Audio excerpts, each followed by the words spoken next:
Good wishes to everyone. We'll start with the chapter 3 of 9th class. The lesson name is matter pure? And already I have said you what is the matter. Matter is anything which occupies space and has mass. It's called as matter. Now let us. So matter classified into element, compound, mixture. In this nature, matters are classified into element, compound, mixture. So what is element? Any substance that contains same element form or elemental form throughout the matter is called element. So any substance that contains same elemental form throughout the matter means if you take a gold bar, any part if you break, the elemental form will be AU. Similarly, if you take an iron bar and if you break any part of it, you will get iron. So throughout the matter, if you take a sample of or if you take a bar, a piece of metal, anything like iron or gold, if you break any part of it, you will get gold only or iron only. So the definition is any substance that contains same elemental form throughout the matter is called element. That is gold, silver, etc. Next, compound. It is a substance chemically combined with two or more elements in a fixed ratio. Okay, in a fixed ratio is called compound. Means when two or more substances combine, element will be okay. See, you can see here sodium chloride. Sodium chloride. Sodium is an element, chloride is an element. They are combined in 1:1 ratio. Okay, the ratio is fixed.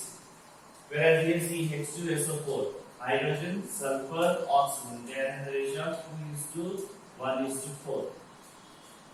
So, what is compound? It is a substance chemically combined with two or more elements in a fixed ratio is called compound. Example is sodium chloride, sulfuric acid. Okay. Next, mixture. What is mixture? It is a substance made up of two or more substances in any proportion. Any proportion means what? They are not fixed. For example, you see when they prepare a slurry for the construction of walls and plastering of walls and all by the masons. Okay, you see what they do. Sometimes they take 2 plates of sand, 1 plate of cement, or they take 3 plates of sand or 1 plate of cement. That is not fixed mixture. And you see edible mixture also you eat. The mixture which you eat also, you see it contains some different things. Okay, like nuts and all. Okay, and made up of flour, some curry leaves will be also present there. So these are all called as mixture. For example, mixture is sand and cement. Milk also comes from the mixture. Because from milk you get many products. Okay, like curd. Okay, what is the butter and cheese. These all come from milk only. So milk is also mixture. So mixture is what? It is a substance made up of two or more substances in any proportion is called mixture. Okay, now let us see what is pure substance. Okay, so because this lesson is matter pure. What is a pure substance? You might have seen that when you go to a shop, you may have pure ghee. You see, actually ghee is not a pure substance. Okay, in chemistry, pure substance means it is having entirely different definitions. So when you go to any shopkeeper and ask you ask me the pure thing. Okay, though they are mixture, but you ask as a give me a fresh one or pure one. You ask in such a thing. So that is not actually that is definition correct in your normal life, but in chemistry, pure substance is different. So what is pure substance? Let us see. Pure substance. So substances made up of only one kind of particles and has a fixed or constant structure. Means substances should be having only one kind of particles. There won't be any more of them. Okay, only one kind of particles will be there, and they'll be having a fixed or constant structure. Right? I already said about the element that is that comes to the pure substance. That is gold, silver, and sodium chloride. Okay, that are compound. And I already explained earlier that compound in pure substance, compound also comes. So these are called as the pure substance. So any substance made up of only one kind of particle and has a fixed or constant structure is called as what? Pure substance. So pure substances are classified as elements and compounds. Okay, and mixture. Mixture is nothing but it consists of different kind of elements combined together physically but not chemically are called as mixture.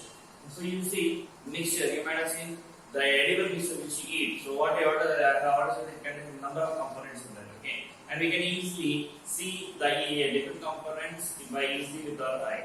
Similarly, one more example I said a mixture. For example, if you take rice and mustard seeds and if you mix it, so that is called as a mixture. In any proportion, we won't be having any fixed proportions. In any proportion, if you mix it, as already I said here regarding the mixture, already I explained in the starting that cement and sand, mixing cement, sand, gravel, mixing preparation of concrete is also a mixture.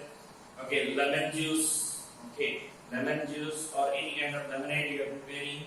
Okay, tea is a mixture. Okay, and milk is also a mixture. So all this comes under mixture. So what is mixture? It consists of different kind of elements combined together physically but not chemically are called mixture. So it is physically but not chemically. Okay, and this mixture is classified as homogeneous mixture and heterogeneous mixture. So mixture is classified into two categories, that is homogeneous mixture and heterogeneous mixture. Let us see what is homogeneous mixture. Homogeneous mixture is a mixture in which the composition is uniform throughout the mixture and components are not visible to our eye. Here you can see preparation of lemonade, or you can say salt water. Example, salt water or sugar water. Take a glass of water and add 1 spoon of sugar and stir it. Stir it till the complete sugar disappears. Okay, after the disappearing of the sugar solution, take the top layer of the sugar water and taste it. It will be sweet. And remove the last part of the water. Means if you just decant it, or you can say you just remove the water and the last drop, the bottom drop of the water, you drink it. The sweetness of the solution will be same. Means you have prepared a sugar water. If you take a top layer water also, or bottom layer water in the glass, it tastes same. That means it is a mixture in which the composition is uniform throughout the mixture and components are not visible to our eye. Means components not visible to our eye. Means what is the component you are taking here? Water and sugar. These are called as components. Okay. So the substances which you take to prepare a mixture are called as components, and the component you are taking is sugar and water. So water and sugar, see, when you add sugar into water and dissolve it, you see sugar won't be visible to our eye. So the components are not visible to eye, and such type of mixture is called as homogeneous mixture. Okay. So what is homogeneous mixture? It is a mixture in which the composition is uniform throughout the mixture and the components are not visible to our eye. And example of the homogeneous mixture is salt water, sugar water, etc. or lemonade. Okay, these are the example of homogeneous mixture. Again, repeating, what is pure substance? Substance is made up of only one kind of particle, and as a fixed or constant structure is called as pure substance. Example, gold, silver, salt, etc. Pure substance are classified as elements and compounds. And what is elements and compounds? Already I had explained to you in the starting of the lesson. Mixture, it consists of different kind of elements combined together physically but not chemically. Okay, are called as mixture. Means we can easily remove the components by simple means of method. And mixtures are classified as homogeneous mixture and heterogeneous mixture. So what is heterogeneous? Homogeneous mixture, first of all, it is a mixture in which the composition is uniform throughout the mixture and components are not visible to our eye. Okay, example is salt water, sugar water. Enough. Heterogeneous mixture. So already we have studied about homogeneous mixture. Now let us come to the heterogeneous mixture. It is a mixture in which the composition is not uniform. Okay, uniform throughout the mixture and components are visible to our eye. It's called heterogeneous mixture. So what is heterogeneous mixture? It is a mixture in which the composition is not uniform throughout the mixture and components are visible to our eye. Is called heterogeneous mixture. Example, sand and water. You see, when you mix sand in water, what happens? Sand won't be mixing in the water, but it won't be uniform. Means sand will settle down and water will be up. So it is not uniform like sugar water. And concrete. Concrete is also not uniform. So you know concrete, what is concrete? Mixture of gravel, sand, cement, which is used for RC0. Okay, secondly, RC0. That's called as heterogeneous mixture. Next, let us come to the solution. What is solution? A solution is a combination of solute and solvent. You see, when you prepare sugar solution, you take water and sugar. If you mix both of them, they are called as solution. And the components which we have used here is sugar and water. Sugar you are taking in low quantity and water you are taking in more quantity. So sugar is a solute and water is a solvent. So what is solute or solute? You can say the component in a solution which is present in less quantity is called solute. Means if you are taking 50 gram of sugar and 200 gram of water. This is water and I am taking sugar. Okay, so this is solute and this is solvent. So solvent will be always in larger quantity and solute will be always in less quantity. Okay, so what is the solute? Solute, the component in a solution which is present in less quantity is called solute. Okay, so sugar and water you can say. And what is solvent? So solvent is nothing but a component in a solution which is present in more quantity is called solvent. That is water in sugar solution. So the best example for solute and solvent is if you take a spoon of sugar and a glass of water. A glass of water is called as solvent, whereas a spoon of sugar is called as solute, because you are taking sugar in less quantity and water in more quantity, and the component which is in more quantity is called as solvent and the component which is taken in less quantity is called as solute. Okay, so these are the things which you have to know. Again, this solution is classified into two types: heterogeneous solution, homogeneous solution. So I actually about the solution. Solution is nothing but solute plus solvent will give you solution. So solution is nothing but for solute plus solvent or solute plus solvent. Okay, so solution is nothing but solute plus solvent. So what is again? This solution is classified as homogeneous solution and heterogeneous solution. As mixture is classified similarly. Solution is also classified into homogeneous solution and heterogeneous solution.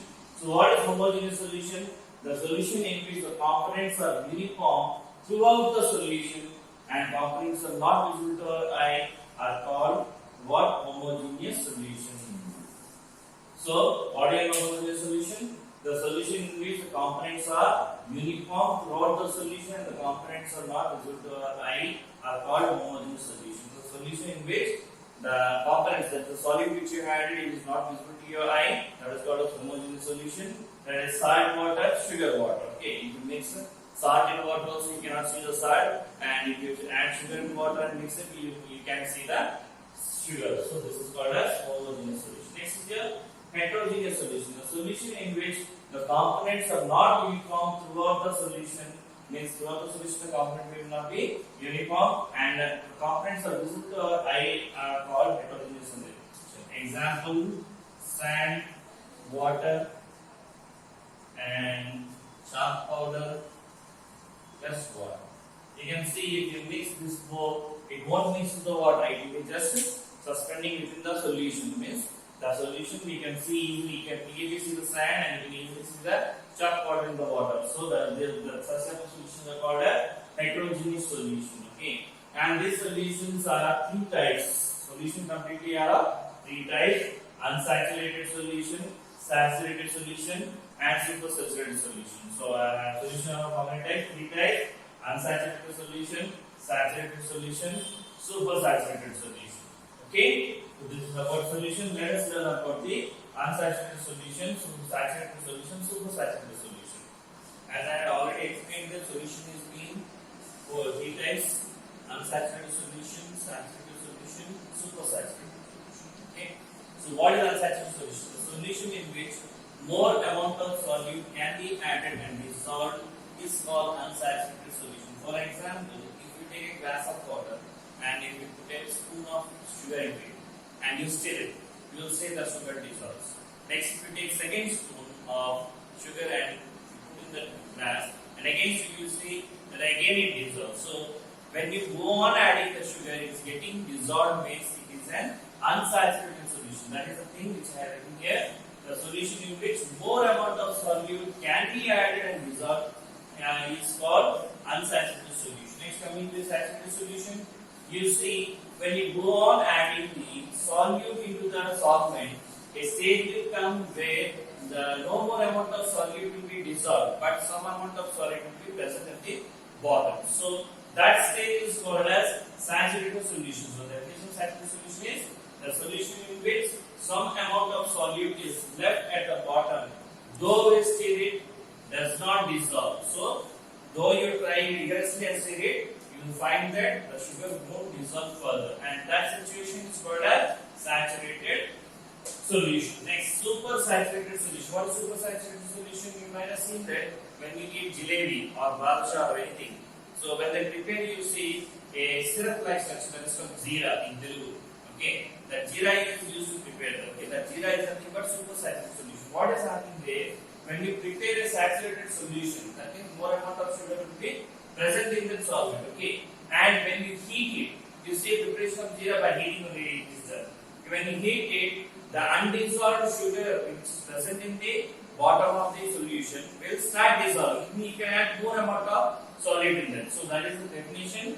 Supersaturated solution, the solution or the saturated solution in which more amount of solute is left made to dissolve by increasing temperature is called supersaturated solution. Okay. So solution of three types. What I have explained you: unsaturated solution, saturated solution, supersaturated solution. Again, I am repeating the definition. Unsaturated solution, the solution in which more amount of solute can be added and dissolved is called unsaturated solution, and a solution in which some amount of solute is left at the bottom, though we stir it does not dissolve, is called as saturated solution. Supersaturated solution, the saturated solution in which more amount of solute is left made to dissolve by increasing temperature is called supersaturated solution. So these are the three types of solutions. Now next, solubility. What is solubility? So the amount of solute present in a saturated solution at a certain temperature is called as solubility. See, so you might have seen that many people have tea with different amount of sugars. Some says 1 spoon of sugar, some says 2 spoons of sugar, some says 1 cube of sugar or 2 cubes of sugar, 3 spoons of sugar. So that is what the amount of solute present in the solvent is called as solubility. That is called as solubility. How much it is soluble. So that is called as solubility. And the amount of solute present in a saturated solution at a certain temperature is called its solubility. Okay. So already I had explained you about the solubility. Now let us see what are the factors affecting the solubility. So they are temperature, size of particles, stirring. Let us see how these three factors affect the solubility. Temperature. When you increase the temperature, the rate of solubility increases, the speed of the solubility increases. And when you come to the size of particles, if the size of particles is small, it takes less time to become to make it soluble. And if the size of particles is large, it will take more time to make it soluble. And stirring, whereas you know very well, if you put a spoon of sugar in the tea and you stir, then only it dissolves fast. If you just put the sugar and leave it up, it won't dissolve faster. So stirring also directly affects the solubility. So temperature, size of particle, and stirring are three factors which affect the solubility. Next, heterogeneous solution. Again, are classified into two types: suspension, colloidal. Okay, what is suspension? What is colloidal solution? Okay, heterogeneous mixtures, heterogeneous solution are classified into two types, that is suspension and colloidal. So let us see what is suspension. It is a heterogeneous mixture of solid and liquid. It will be a heterogeneous mixture of solid and liquid in which solid do not dissolve. Solid won't dissolve and visible to our eye is called suspension, like water and sand. So what happens here in this case, the solid will be decanted down. The solid will be decanted. Means what happens here, for example, this is your sand and this is the water. You see the sand will be decanted in the lower part of the solution.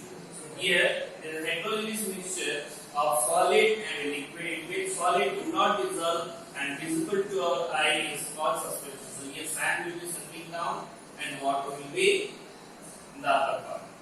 Whereas in the colloidal solution, it is a heterogeneous mixture. It is also a heterogeneous mixture. It is heterogeneous mixture of a solid and a liquid in which solid do not dissolve and they are not visible to our eyes or correlation. Here in this case, in suspension, the undissolved solute is visible, whereas the colloidal solution, the undissolved solute are not visible. Means it will be very minute. Okay, like milk and water. If you take a glass of water and if you pour 1 spoon of milk into it, and if you stir it, you see the complete water will be like milky white. Okay, why? Because the complete solid is being spread over the complete solvent. Okay, so here in this case, can you see the particles of milk? No. Whereas in this case, what is happening? You are able to see the particles of the sand. So hence, if you are able to see the particles, solid particles in a solution, that is the type of solution is called a suspension solution. And the heterogeneous solution in which you cannot see the solid particles and it is mixed out throughout the solution, they are called as colloidal solution. And colloidal solution scatter the light. Colloidal solution always scatter the light, and scattering of light by the colloidal suspensions are called as Tyndall effect. Okay, scattering of light by colloidal solution is called as Tyndall effect. I will give you an example of Tyndall effect. You might have seen that early in the morning in the winter season, when you move into a garden with rows of trees in it, okay, you see when the sun rays fall, the dust particles in that will be moving in like as a fog in that, okay, and along with it, the sun rays will be falling in a circular path, okay. Though the path in which it is coming is not circular, but it is coming in a circular path and falling. It is best example in your home. When you close all the windows and doors of your house and allow only a small part of light through the window, you will see the light will fall in a circular form. That is nothing but because of the Tyndall effect. Okay, this is about Tyndall effect. What is Tyndall effect? Scattering of light by colloidal solution is called Tyndall effect. Okay, now let us see method of separation. So there are totally 5 methods of separation. Means when one matter is mixed with another matter, or one element is mixed with another element, or one compound is mixed with another compound. You have studied about separating of substances in your subclass. Now here you see again few are there: sublimation, evaporation, chromatography, distillation, fractional distillation. So these are the 5 methods of separation in your 9th class. So let us see what are they. Sublimation. So this method is used in separating the substance in mixture of which one is sublime. Means there will be a mixture of 2 substances of which one is sublime. What is sublime?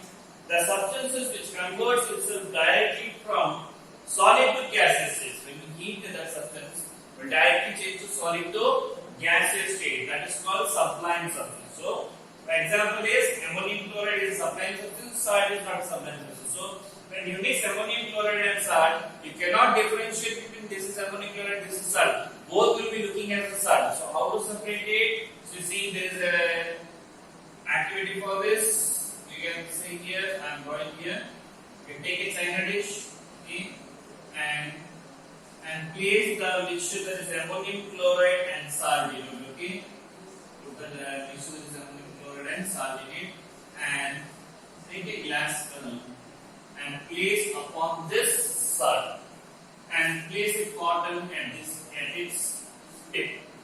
Now start heating it. You will find that when you start heating it, the mixture of ammonium chloride and salt, when you start heating it, what will happen there? Ammonium chloride is a sublime substance, so hence it will start converting to gaseous state, and this ammonium chloride will be depositing at the end of the organelles and tip of the funnel. You can see here. Okay, so this is how ammonium chloride and salt is being separated. So this is called sublimation process. Sublimation process is used when 2 substances are mixed, which one is sublime. Next one, evaporation. This already you have done. So what is evaporation? The method is used in separating a solute from a solvent in a solution is called evaporation. Salt water. When you mix salt into water, what becomes salt solution. When you mix sugar into water, what happens? It becomes sugar solution. Now, how to separate it? Can you separate it by filtration? No, it is not possible. So, what you have to do? You have to take a beaker or any bowl, both the salt solution or sugar solution in it, and you start heating. You will see that when you start heating, that the water attains the boiling point and starts evaporating. So when all the water evaporates, the solid particles will be settled down at the bottom of the bowl. That is the process called as evaporation. So evaporation is the method used in separating a solute from a solvent in a solution is called evaporation. Example, salt water can be removed in this way. So these are the two methods of separation. So now let us see method of separation. Already two had said you. There is sublimation, evaporation, and let us come to the chromatography. So chromatography is the method of separation which is used in separating components present in the dye or ink. So you see the ink which I am using here is blue, but it is not pure blue. It is made up of different colors. Okay. So how you will say that this is not made up of blue? Okay. To separate the components present in a particular dye or ink is called as chromatography. This method is called as chromatography. See how this chromatography is. Now it is very simple. Take a beaker, fill half of it with water. Now take a paper and draw a center line on the paper with the help of marker and attach the paper with pencil or clear rod such that the edge of the paper should be dipped into the ink. And remember that the marked end should not be in the water. Again I am repeating. Take a beaker, fill it with half of the 3/4 of the water, or you can say 1/4 of the water. So 3/4 of it with water, and take a paper, draw a line on the paper with the help of marker, and attach it to the pencil such that the tip of the paper touches the water, and the marked end should not be inside the water. After some time, you find that as this paper absorbs the water, it will pass through this marked line, and you will see that different colors of line will be formed there. Hence, different colors of lines will be formed above this mark. So from this, we can say that this dye is not made up of single color. Generally, dye or ink is not made of single color. Means if you are seeing that if it is a blue color pen, it is not completely of blue. If it is black color, it is not completely of blue. It is made up of number of dyes. So hence, so to separate the components present in the dye or ink is called as chromatography. Next, distillation. This method is used in separating two miscible liquids having large difference in the boiling point. Before coming to this, let me see miscible liquid, immiscible liquid. So miscible liquids are those liquids that they are mixed with each other. They will mix each other, and we cannot easily identify which liquid is which one. For example, alcohol and water. If you put water in alcohol, we cannot identify alcohol and water separately. So such type of liquids are called as miscible liquids. And when we come to immiscible liquids like oil and water, when you pour oil over the water, you see the oil will be floating on the water. So that is called immiscible liquid. Whatever hard you try to mix it, you will find that it won't mix up the water. The oil will be floating on the water because the density of oil is less than water, hence it floats. So those are called as immiscible liquids. So immiscible liquids are those liquids which when they are mixed, they do not mix with each other, and the miscible liquids are those liquids which when they mix, it easily mixes and cannot be identified. So, to separating the miscible liquids, it's having larger difference in their boiling point, and that method is called as distillation. Okay. Next, fractional distillation. This method is used in separating more than two miscible liquids. Like in petroleum, we have number of miscible liquids. Okay, all these cannot be identified easily. Okay, they are miscible liquids. So, to obtain the products from the petroleum, this fractional distillation process is used. And this process is used for separating more than two miscible liquids whose boiling point varies from one liquid to another. So, we get number of products from the petroleum.